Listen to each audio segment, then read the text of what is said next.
கடலூர் மாவட்டம் விருத்தாசலத்தில் மாசி மகத்தின் போது மணிமுத்து ஆற்றில் முன்னோர்களுக்கு தர்ப்பணம் கொடுத்த பொதுமக்கள் விட்டுச் சென்ற குப்பைகளை உடனடியாக அப்புறப்படுத்த வலியுறுத்தி மணலில் தன்னைத்தானே புதைத்துக் கொண்டு நாம் தமிழர் கட்சியின் சுற்றுச்சூழல் பாசறை மாவட்ட செயலாளர் கதிர்காமன் நூதன போராட்டத்தில் ஈடுபட்டார். இதுகுறித்த கூடுதல் விவரங்களை செய்தியாளர் பிரகாஷ் வழங்க கேட்கலாம். பிரகாஷ், வணக்கம்.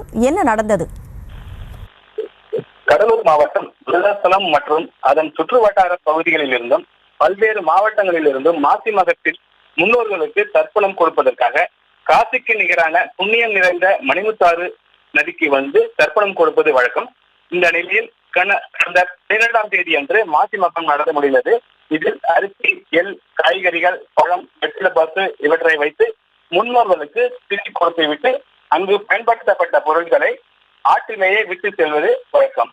இந்த நிலையில் மாசி மக திருவிழா நடந்து முடிந்து 10 நாட்களுக்கு மேல் ஆகியும் மணிமுத்தாற்றில் விட்டு சென்ற குப்பை கழிவுகளை தூய்மைப்படுத்தாத நகராட்சி நிர்வாகத்தை கண்டித்து நாம் தமிழர் கட்சி சார்பில் சுற்றுச்சூழல் பாசறை மாவட்ட செயலாளர் கதிர்காமன் கழுத்தளவு ஆழத்தில் தன்னைத்தானே புதைத்துக் கொண்டு நூதன போராட்டத்தில் ஈடுபட்டார். மேலும் மக்கும் குப்பை, மக்காத குப்பை இவற்றை தனித்தனியை பிரித்தெடுத்து நகராட்சிக்கு சொந்தமான திடக்கழிவு மேலாண்மைக்கு கொண்டு சேர்க்க வேண்டும் என்று கோரிக்கையை முன்வைத்தார். விவரங்களுக்கு நன்றி பிரகாஷ். விருத்தாச்சலம் நகராட்சியே மணிமுத்தாரை தாமதிக்காதே.